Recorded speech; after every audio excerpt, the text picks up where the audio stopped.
time of Abdullah ibn Mubarak rahimahullah, Abdullah ibn Mubarak was an amazing personality.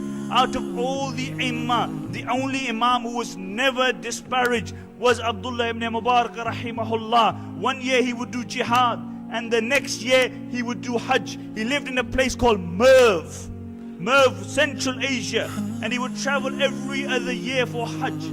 So he goes for hajj, like many of the hajis have now come back from hajj. And he reaches Merv, and he reaches hajj. He performs his hajj. And after performing his hajj, he's sleeping. And he sees a dream, 2 angels descend.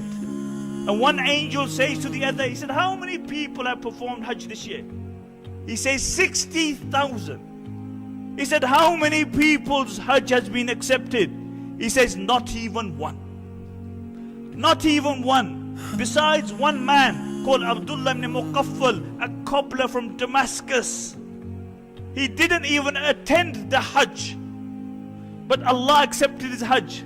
Abdullah ibn Mubarak rahimahullah wakes up in the morning. He's deeply concerned about this. He's shaking, he's perspiring, and he hurries to Damascus. And he reaches Damascus, and he asks the people of Damascus, do you know a man called Abdullah ibn Muqaffal? And they direct him to his house. He knocks on the door. Abdullah opens the door. He asks him name. He says, Abdullah ibn Muqaffal. He said, what's your profession? He said, I'm a cobbler. So he says to Abdullah, he said, I want to ask you a question. I saw a dream, and I want to ask you about this dream. So he relates the dream to him. And Abdullah ibn Muqaffal says, I'll tell you, I am a cobbler, and I had a deep desire to perform hajj, but because my income is very little, for the last 20 years, I have been saving up to perform hajj. For the last 20 years, I've been saving up to perform hajj. And this year, I had enough money to perform hajj. And he said, my wife was pregnant. And she smelled meat from the neighbor's house. And you know, pregnant women, when they smell something, they want it there and then. So she asked me to go and ask neighbors for the meat. So I went to the neighbor's house and I knocked on the door. And the lady opened the door, and I said, my wife is pregnant and you're cooking some meat. Can I ask you for that meat? Can I ask you for that meat? And the lady said, the meat is halal for us, but it's haram for you.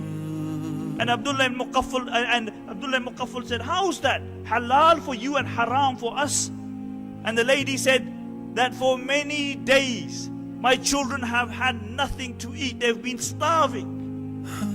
And today I was walking on the street and I saw a dead donkey, and I cut the meat from the donkey, and to feed my children I came, and the meat that I am cooking is that meat of the donkey. So it's halal for us and it's haram for you. And Abdullah ibn Muqaffal says, I went home. I bought all the money that I had gathered for 20 years. And I gave it to this lady. And I said, this is my hajj. He didn't even perform hajj, but Allah gave him the reward for performing the hajj.